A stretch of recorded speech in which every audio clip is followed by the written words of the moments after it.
happy Tuesday, April 5th. We're going to talk about the workout today. Hope you guys had an awesome Monday.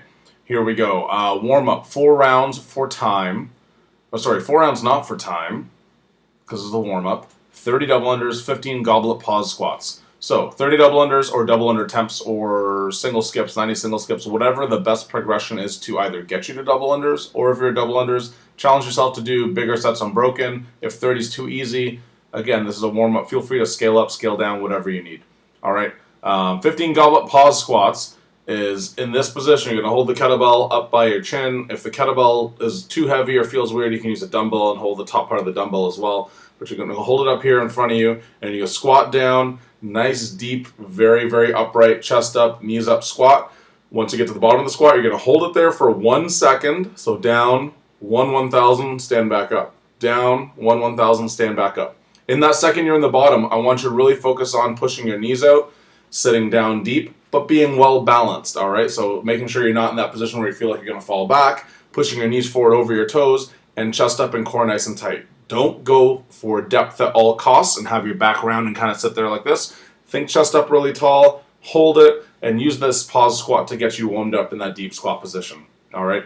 Once you're done that, we're going to go to our strength work. So our strength work for today is going to be based off of our clean and jerk max from last week. So again, that was power clean or squat clean. If you did a power clean last week, you're going to notice that there's some squat clean components on this. You have 2 options. 1, if squat clean does not work for you, you have an issue, shoulders, knees, something, just take the squat out and do this whole thing power.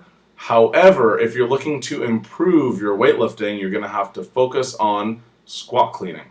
All right? I always tell people if your squat clean, or clean as a weightlifter would call it, is less than your power clean. So if you can power clean more than you can squat clean, you're missing a big part of your weightlifting technique, because that means something's very, very wrong, or not even wrong, just you're missing a big component of what you're able to do.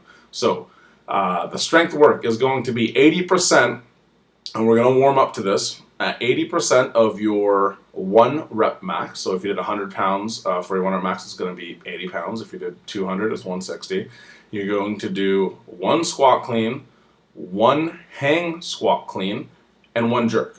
All right. For that jerk, when it doesn't say anything, if you're more comfortable with a push jerk, that's okay. But ideally here we're working on the split jerk.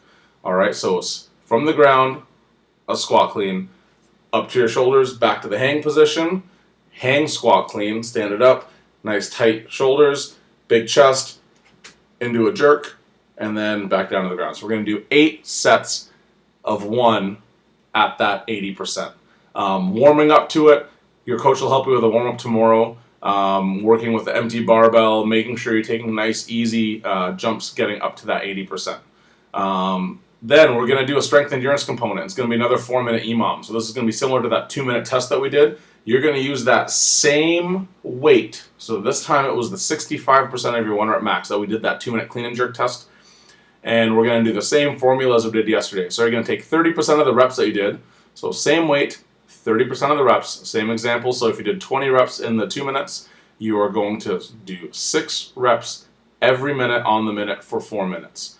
Because this bar is moving from the ground to your shoulders all the way over your head and all the way back down, you can break these up. So you can go from over your head, drop the bar, regrip, back up over your head. Unbroken will be fastest and most ideal, but if it doesn't feel comfortable, something feels weird with your back or anything in the movement, bringing it all the way back down then back up, you can totally do these as quick singles. But try not to do like 1, if you're number 6, try not to do like 1 every 10 seconds. Try to get ahead of the clock and make sure that you're getting your reps in and getting a little bit of rest in between.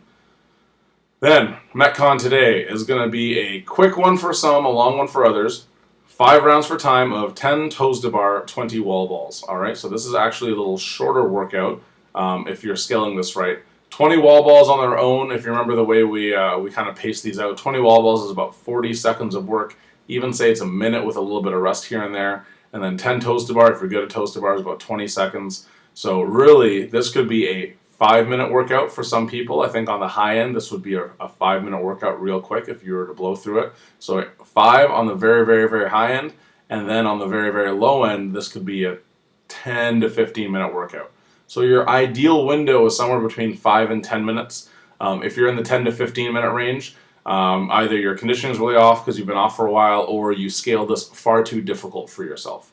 All right, so make sure that you take this opportunity to work on your scaling. This should be a sprint. This should not be a long, slow, methodical workout.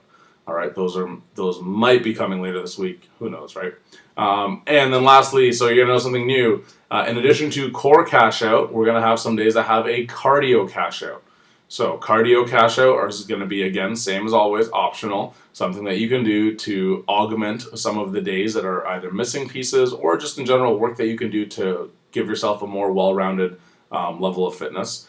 Today's cardio cash out is going to be a 2,000 meter row at RPE 9. So what RPE means, again, whenever we write that, it's rate of perceived exertion. So you're going to be rowing at an effort where 10 is, if I offered you $1 million to row as fast as you can, that's a 10.